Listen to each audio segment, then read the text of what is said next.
What's up, guys? MCMMA here. In today's video, I'm going to be matchmaking the featherweight division after UFC Fight Night Garcia versus Onama.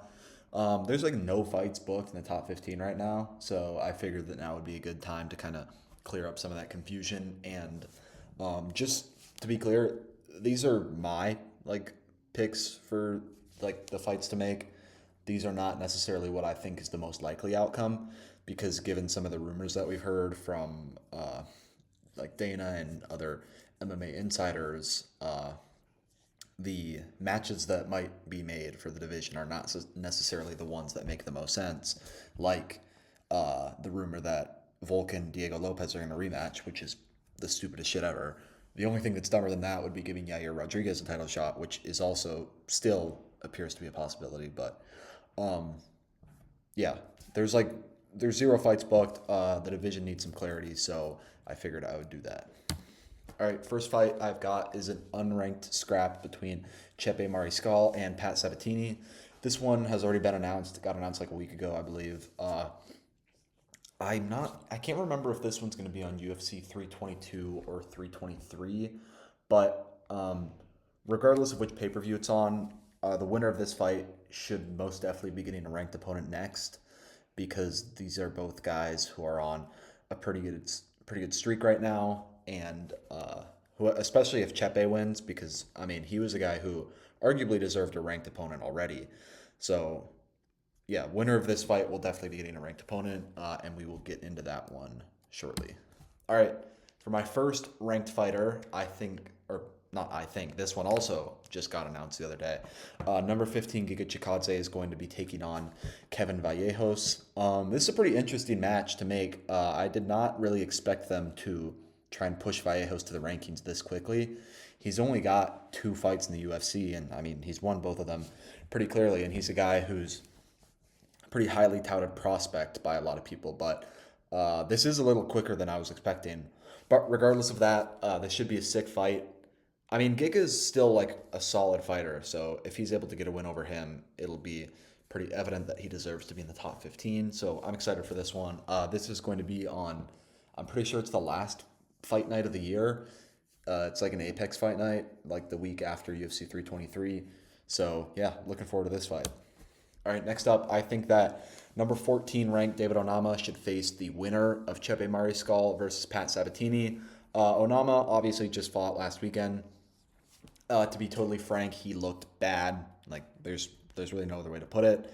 Almost to the point that there have been people debating whether he threw the fight because, as some of you may know, Isaac Dulgarian, another featherweight who fought last week, basically took a dive in his fight so he could cash out some bets. And I mean, it's a horrible look for the UFC, and it's probably going to end up being a pretty big deal. But I mean, there were people who were saying that Onama might have taken a dive, which is crazy.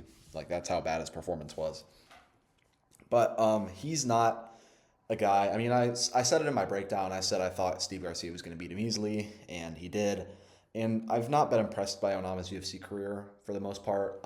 He is a pretty entertaining fighter. He's had a lot of entertaining fights, but in terms of actual skill, I have not been too impressed with him so far. I thought his win over Giga Chikadze was fairly underwhelming, and I actually thought that Giga won that fight. So this would be a good test for him. I do not think he deserves a ranked opponent at this point. I think that he should be fighting for his ranking, and this would be a good test to see if he deserves to be in the top 15 or not. All right, next up, I think that number 13 ranked Dan Ige should take on Aaron Pico. Ige is coming off of a loss against Patricio Pitbull at UFC 318. Pretty poor performance. I thought he was going to win that fight, but he didn't look very good. And that's kind of how it goes with gatekeepers like him. Like they'll have nights where they look great, and then they'll have nights where they look lost. And that was one of the nights where he looked lost. And then Aaron Pico obviously made his UFC debut against Lerone Murphy. He was originally booked to fight Movsar Evloev, but Evloev pulled out of that fight, and he got knocked out in stunning fashion with that spinning back elbow. But Pico is a big name for the UFC. Like he's a guy that they're clearly pretty high on, so I think that they are going to give him another ranked opponent. I mean, this is pretty similar to how they handled Patricio Pitbull because Pitbull's debut was against Yair, who was ranked number 5 at the time. He lost that fight, and then he got Dan Ige as his second opponent. So I think it makes sense to do the same thing for Aaron Pico, and this is a good litmus test to see how good Pico actually is. All right, next up, I think that number 12, Patricio Pitbull, should fight Nathaniel Wood. Nathaniel Wood actually called for this fight after his most recent win against Jose Delgado, and it seems like Pitbull is down. So, I mean, why not? Wood definitely deserves a ranked opponent at this stage. He's on a pretty good run, coming off of a good win over Jose Delgado. Whether you thought he won that fight is a different matter. I personally thought Delgado won, but it was close, and having a win on your resume over a guy like Jose Delgado is very good, since he's definitely one of the best unranked featherweights there is out there. And Pitbull is 1-1 in the UFC after his historical Bellator run with the loss to Yair Rodriguez and most recently the win over Dan Ige.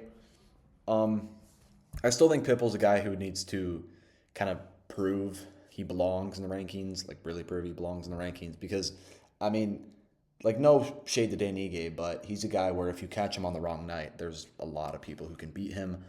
So this would be a good test for both of these guys. And yeah, I think this is a fight that makes a ton of sense. All right, next up, I think that number 11 ranked Gene Silva should face number 10 ranked Josh Emmett. Gene Silva is coming off the loss to Diego Lopez at the UFC Noche card, which was an absolutely amazing fight. Gene was looking pretty good in that second round. He was really stinging Diego Lopez. Diego Lopez has an incredible chin, too. I don't know how he was eating some of those shots because they were connecting flush. But Gene Silva got too reckless, rushed in, and got caught with a sick spinning back elbow, which led to the finish. Josh Emmett is on a 2-fight losing streak to Lerone Murphy and Yusuf Zalal. And in his most recent fight, Zalal submitted him by armbar within like a minute. I think that both of them landed 0 significant strikes in the fight, which is pretty insane. I don't think that's something that has happened. It might have happened before, but it's definitely not something that happens very often. But this would be a good test for Gene Silva after the loss to Diego Lopez when he took a fight way up the rankings. I think he needs to fight somebody around where he's at, and I think Emmett would be a good test for him. And I mean, I think Josh Emmett's one of the guys in the division who actually could at least make it to the scorecards against Gene Silva, since we know Josh Emmett's got quite the chin on him, as evidenced by his fight against Ilia Topuria, where he's the only dude basically who hasn't gotten finished by him. And Emmett also hits like a truck too. So if Silva comes in with that same kind of reckless game plan that he did against Diego Lopez, I mean, he could get caught. So I think this would be an interesting fight. Hopefully we can get this probably in a couple months. I don't know how much time it's going to take Gene Silva to recover from the Lopez fight, since if you guys saw what he looked like after the fight, his head looked like an impulse grenade with all the swelling on there. So he probably is going to need a little bit. But, I mean, Josh Emmett took 0 damage in his fight, so he should be ready whenever. So I say that we make this fight in the next couple months. All right, next up, I think that number 9 ranked Brian Ortega should move up to lightweight. This is assuming that he wants to continue fighting.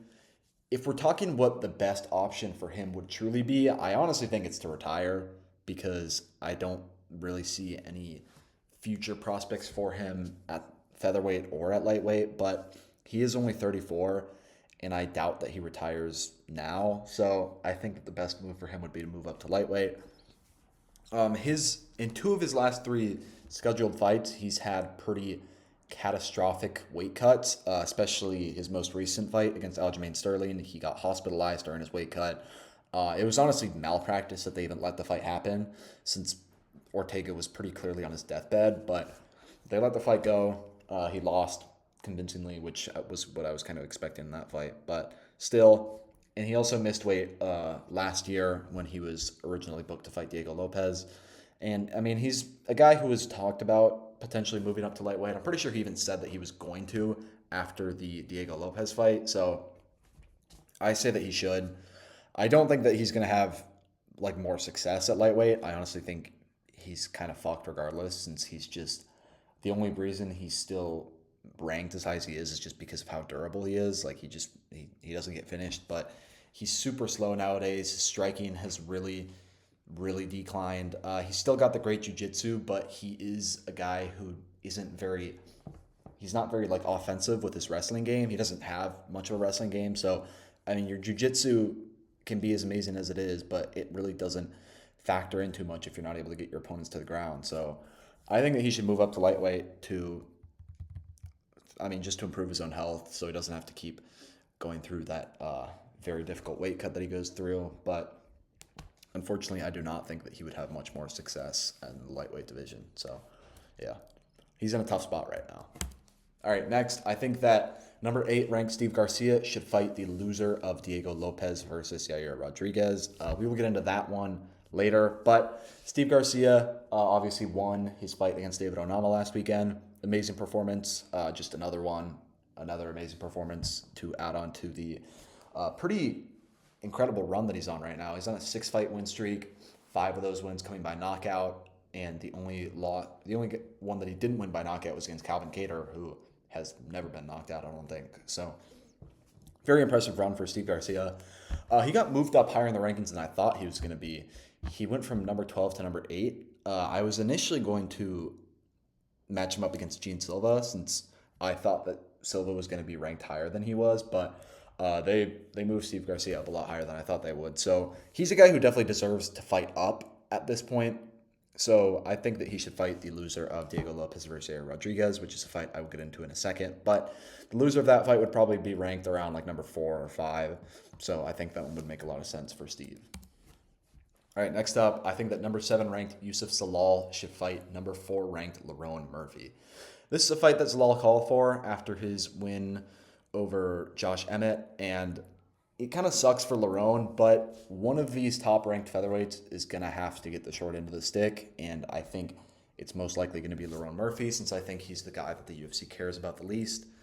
He is obviously coming off of that amazing knockout over Aaron Pico at UFC 319, but before that, his win streak was pretty boring, a lot of decisions, a lot of underwhelming performances. So I think that he's probably going to be the lowest on the UFC's priority list.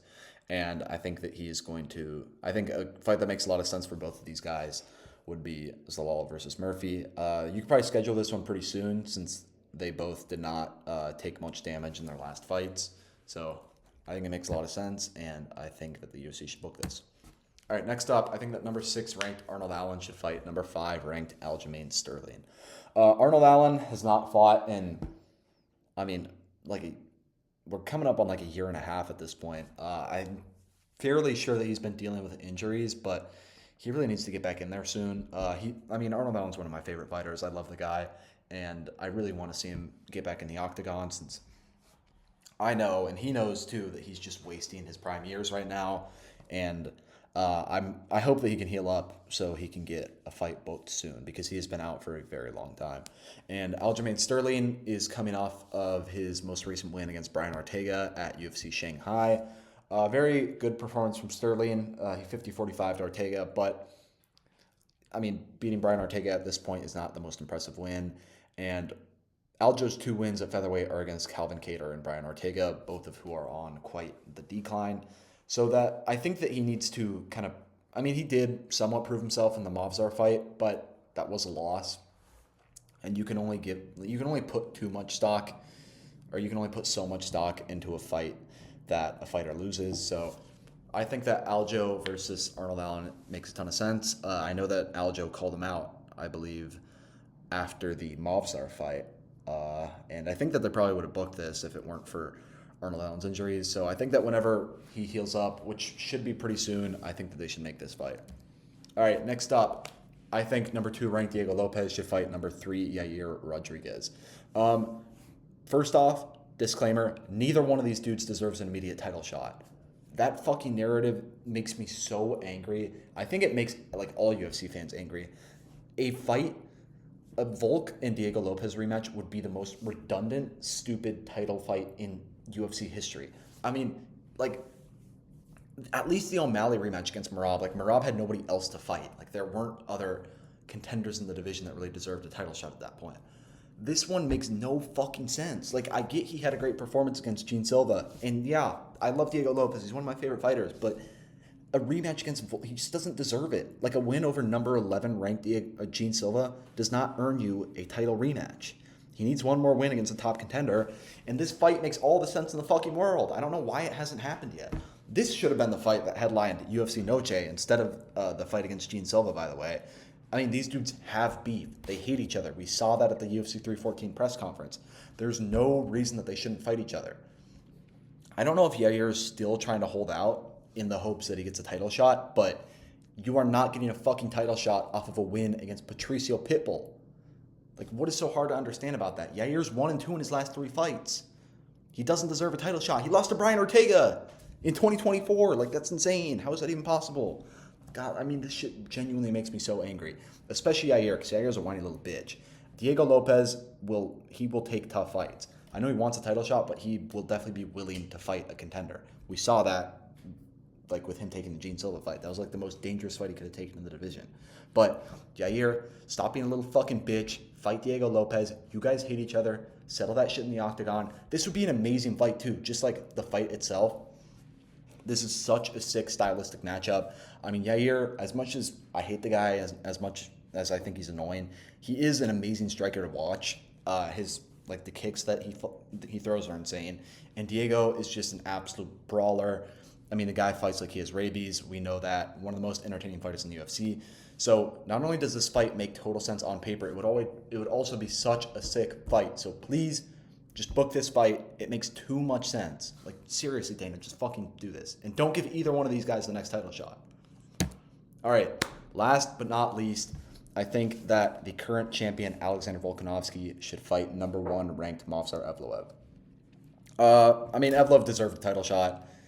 It's not really up for debate. He's got 3 very good wins, 2 honestly elite wins. I mean, he's beat Diego Lopez, Aljo, and Arnold Allen.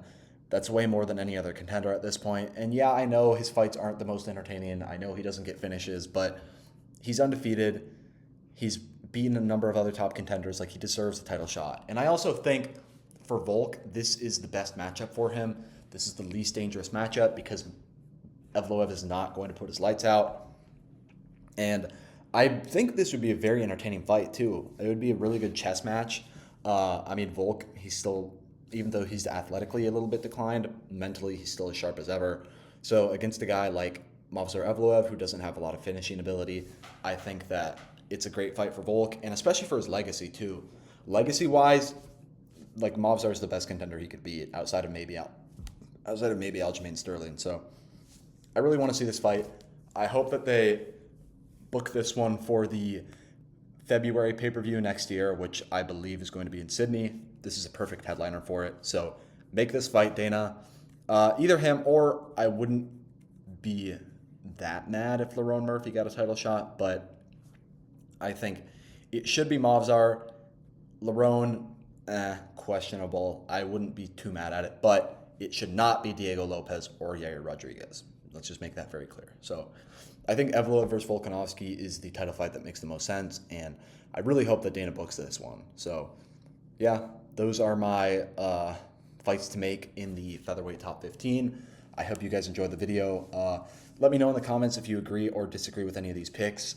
There's a ton of different routes that you could go with this division because basically nobody has a fight booked. So there are a lot of other options, and there is a possibility that I could have missed a better fight to make. So if you guys think that I missed something big, just let me know in the comments.